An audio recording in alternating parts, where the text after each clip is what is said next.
तारीख 15 अगस्त 1947। दोस्तों यह वह दिन था जब ब्रिटिश एम्पायर ने भारत की आज़ादी की तारीख डिसाइड की थी और भारत 15 अगस्त को आज़ाद हुआ था। लेकिन दोस्तों क्या आपको पता है कि 15 अगस्त की डेट ही आज़ादी के लिए क्यों डिसाइड की गई थी? क्योंकि आज़ादी की रूपरेखा तो भारत में पहले ही तैयार हो गई थी, लेकिन इसके पीछे भी खास वजह है जिसके बारे में आज हम जानेंगे और साथ ही जानेंगे कि द्वितीय विश्व युद्ध का भारत की आज़ादी में क्या योगदान रहा, उसके बारे में भी आज हम जानकारी प्राप्त करेंगे। दोस्तों जानने से पहले आपसे निवेदन है कि आप चैनल को लाइक करें, सब्सक्राइब करें और बेल आइकन दबाना बिल्कुल ना भूलें, जिससे हमारी इंफॉर्मेटिव वीडियो आपके पास जल्दी से जल्दी पहुंच सके।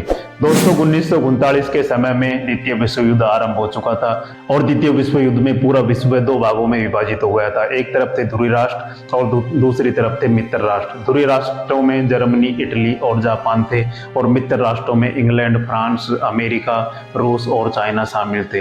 दोस्तों जैसे ब्रिटिश एम्पायर के काफी गुलाम देश थे, जैसे भारत भी उनमें से एक था, वो भी द्वितीय विश्व युद्ध में ब्रिटिश एम्पायर की तरफ से लड़ रहा था। इसी तरह से पूरा विश्व दो भागों में विभाजित हो चुका था। यह युद्ध 1939 से लेकर 1945 तक चला था। इसमें हिटलर ने ब्रिटेन को इतनी बुरी मार मारा था कि उसकी सारी अर्थव्यवस्था चौपट हो गई थी और जो भी धन दौलत भारत से लूट कर वे ले गए थे वो सारा इस युद्ध में काम आ गया था। हिटलर ने लंदन पे इतने बम बरसाए थे कि लंदन को शमशान घाट बना दिया था, लंदन को बिल्कुल नेस्तनाबूद कर दिया था। जो आज का लंदन है वो द्वितीय विश्व युद्ध के बाद का लंदन है, बाकी पहले का लंदन तो बिल्कुल नष्ट कर दिया था। हमारी तरफ से तो हिटलर बहुत काम का सिद्ध हुआ, भगवान उसकी आत्मा को शांति प्रदान करे। लेकिन दोस्तों इसके बाद क्या हुआ कि जैसे ध्रुवीय राष्ट्र जीतने की ओर बढ़ रहे थे, एक जापान से हुई। जापान ने क्या किया, 1941 में प्रशांत महासागर के हवाई द्वीप समूह में अमेरिका का एक नौसैनिक अड्डा था, उसका नाम था पर्ल हार्बर। पर्ल हार्बर पर उसने बिना कोई मतलब, बिना कोई वजह के उस पे उसने अचानक हमला किया और उसको पूरी तरह से नेस्तनाबूद कर दिया, पूरी तरह से उसको मिटा दिया।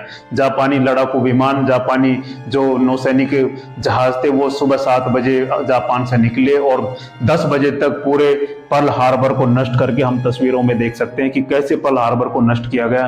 पूरे नौसैनिक अड्डे को, अमेरिका के नौसैनिक अड्डे को बिल्कुल नष्ट कर दिया गया। इसका कारण जब अमेरिका ने जापान से पूछा तो दोस्तों उस समय जापान दुनिया के सबसे ताकतवर देशों में गिना जाता था। तो जापान का एक ही जवाब था कि तुम हमसे आगे निकलने का प्रयास कर रहे थे, अब हमारे पास दो ही रास्ते थे हमसे आगे नहीं जाने के लिए, या तो तुम्हें बर्बाद कर दिया जाए कि या फिर दूसरा कि हम इतना आगे बढ़े कि हम तुमको पीछे ही छोड़ जाएं। तो दोस्तों दूसरा रास्ता अपनाने से बढ़िया है उन्होंने पहला रास्ता चुना, अमेरिका को बर्बाद करने का। अब इस जवाब से अमेरिका इतना चिढ़ा हुआ था कि वह भी द्वितीय विश्व युद्ध में शामिल हो गया। और दोस्तों उस समय अमेरिका परमाणु बम बनाने के ऊपर काम कर रहा था, उसके वैज्ञानिक इसमें दिन रात लगे हुए थे। उनका लक्ष्य था कि 1948 तक परमाणु बम बना लिए जाएं, लेकिन वह इस लक्ष्य से पहले ही सफल हो गए और उन्होंने 1945 ईस्वी में ही परमाणु बम बना लिए। अपनी हार का बदला लेने के लिए अमेरिका ने 6 अगस्त 1945 को हिरोशिमा में, जिसमें उस परमाणु बम का नाम था लिटिल बॉय, और 9 अगस्त 1945 को नागासाकी में उस परमाणु बम का नाम था फैटमैन, जो हम इन तस्वीरों में देख सकते हैं, वो हिरोशिमा और नागासाकी पर गिरा है। इसमें लाखों करोड़ों लोग मारे गए, जिससे आहत होकर जापान ने आत्मसमर्पण कर दिया और उधर जर्मनी में हिटलर ने अपनी प्रेमिका के साथ सुसाइड कर लिया। दोस्तों वह दिन था 15 अगस्त 1945 जब जापान ने आत्मसमर्पण कर दिया था, क्योंकि 9 अगस्त 1945 को तो नागासाकी पर परमाणु बम गिराया गया था। उसके 6 दिन बाद ही जापान को लग गया था कि अब युद्ध में आगे बढ़ना ठीक नहीं है, क्योंकि उसके लाखों करोड़ों लोग मारे जा चुके थे। तो दोस्तों इस तरह से मित्र राष्ट्रों की विजय होती है और ध्रुवीय राष्ट्रों की द्वितीय विश्व युद्ध में हार होती है। अब दोस्तों 15 अगस्त 1945 को मित्र राष्ट्र विजय दिवस के रूप में मनाते थे, जिसकी वजह से ही ब्रिटिश एम्पायर ने, उस समय ब्रिटेन के प्रधानमंत्री थे क्लेमेंट एटली और भारत का अंतिम वायसराय था लॉर्ड माउंटबेटन। तो भारत का अंतिम वायसराय लॉर्ड माउंटबेटन को बनाकर भेजा गया और भारत की आजादी 15 अगस्त 1947 की डेट डिसाइड की गई। दोस्तों द्वितीय विश्व युद्ध का परिणाम यह निकला, हालांकि ब्रिटेन और ये मित्र राष्ट्र युद्ध जीत गए थे, लेकिन ब्रिटेन की जो अर्थव्यवस्था थी जो बिल्कुल गर्त में चली गई थी। इसलिए उसके लिए जो उसकी कॉलोनियां थी, जो उसके गुलाम देश थे, उनको संभालना उस ब्रिटिश एम्पायर के लिए आसान काम नहीं था। तो उसने धीरे धीरे भारत की आजादी की जून 1948 तक कहा कि जून 1948 तक भारत को आजाद कर देंगे, लेकिन भारतीय स्वतंत्रता सेनानियों ने एक महान काम किया। आजाद हिंद फौज, भारत छोड़ो आंदोलन और अनेक भारतीय स्वतंत्रता सेनानियों की कुर्बानियों ने भारत को इससे पहले ही आजाद करवा लिया।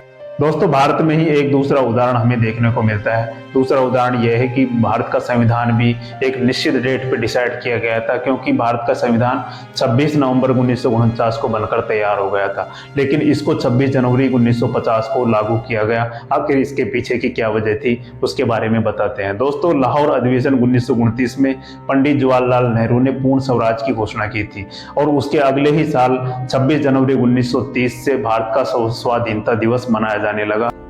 अब भारत तो 15 अगस्त को आजाद हुआ था, तो आजादी के दिन तो 15 अगस्त हो गया।